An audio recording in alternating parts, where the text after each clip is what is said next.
Good day there, I am Dan Mayer, and together with Shirley Mombatso and Tsungeni Kuranga, we will be having a brief look today at focus group discussions as a method. What are focus group discussions? This is a participating qualitative research method designed to gather diverse perspectives from guided and semi-guided group discussions. The method is of great value in forming better understanding of social dynamics, values, interactions between stakeholders, and the likes within social ecological systems.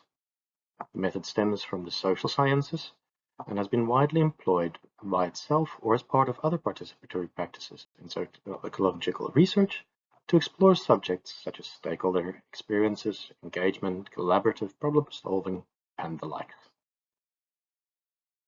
Looking at the type of problems and questions this methodology might address ultimately, we will look at stakeholder engagement, where focus groups are utilized to gather a vast array of inputs from communities and stakeholders, including their perspectives on a numerous amount of topics. Further, one can explore complexity and resilience, where these focus groups will be focused on establishing system vulnerabilities, perceptions of these vulnerabilities, if any, things like relationality and resilience within the SESs. Great tool further to explore conflict and consensus building, where the focus groups will focus on identifying common goals and conflicts among diverse stakeholders in these systems. It should be noted that focus groups are distinct from other participatory methods because they are designed to speak to one topic at a time with guiding questions and are not restricted to language. The following couple of slides provide some key examples of where the method has been employed and how. Firstly, some community resource management research, where the groups have been used to understand local knowledge and practices in resource management, such as water use and conservation in rural communities. Secondly, the focus groups discussions was mainly focused to explore people's understanding, interpretation, and legitimization as part of conservation issues. And then livelihood assessments, where the focus groups are used to gather information on what individuals consider important to meet their daily livelihoods. Focus group discussions allows us to assess the value people place on natural resources like clean water or green spaces. Through focus group discussions, we can ask questions that reveal how much the community values that clean water. FGDs are also essential in system scoping. That's the process of understanding a system's social, ecological, and economic connections. And lastly, climate adaptation planning. We can use FGDs to understand how communities perceive the risks of climate change. Preparation is important to get quality insights from a focus group discussion. First, the location and timing should be convenient and comfortable for participants, making them more likely to engage. A well-structured discussion guide keeps the conversation focused on key topics but is flexible enough to let new themes emerge naturally. Recruiting participants with diverse backgrounds ensures we get a wide range of views, and group size also matters. Smaller groups allow for deeper conversations, while slightly larger ones can capture a broader spectrum of perspectives. An FGD is as good as the facilitator leading it. Skilled facilitator manages group dynamics and keeps everyone comfortable and engaged.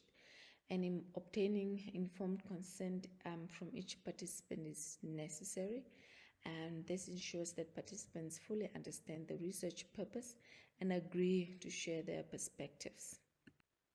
Once the focus group discussion session is complete, the next step is analyzing the data.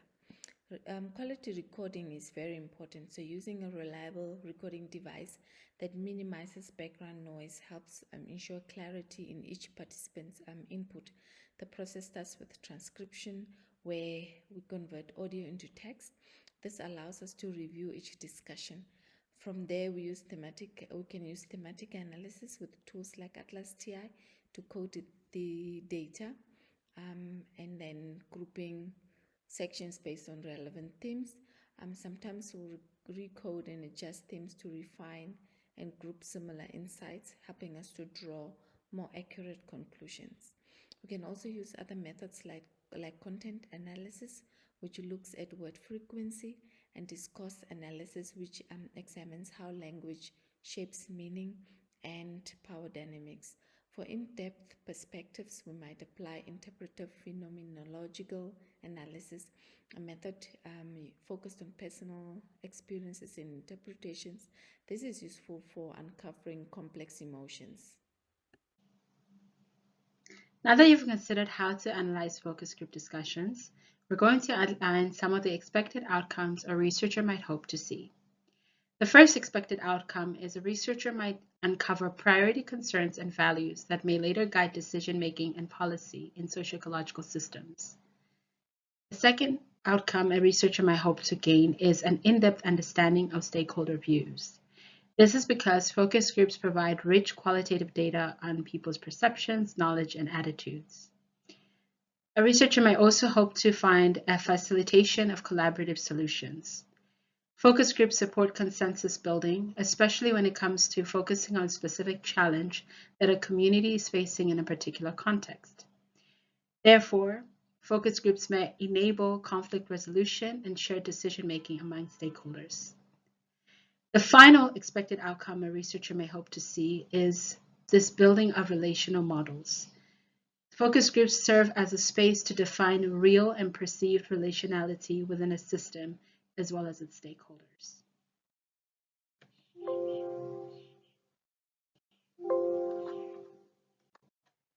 Here's a summary of some of the resources a researcher might need in order to conduct effective and efficient focus group discussions. Some of the resources to consider is the personnel. The facilitator is central to the discussion, not only because they manage existing relationships, but also because they create a relaxed and comfortable environment unfamiliar to participants. Therefore, it is important to consider some of the attributes a facilitator needs to have in order to manage group dynamics. It is also important for a researcher to consider other personnel, such as moderators, timekeepers, or anyone they might require that can observe and note down some of the nuances happening between participants. Other resources include materials such as audio, visual recording equipment, transcription tools, discussion guides, consent forms that are tailored to the specific subject of research, as well as a research journal. Finally, it is important for a researcher to consider the setting or space in which their focus groups will be held in. This requires a suitable venue for both community and stakeholder engagement. This is ideally a setting that is familiar and easily accessible to participants. Focus groups are not the be-all, end-all method. It is important to consider some of the limitations that may come with using this method. For one, the dynamic of group discussions can lead to conformity. This is where participants may suppress their own views to align with the perceived consensus of the group. This can limit the diversity of perspectives and insights. It is important for researchers to understand how the social, cultural, economic, or even political factors shape and influence the relationships within a group. Secondly, the facilitator's skills, personality, and questioning style can influence the direction and tone of the discussion.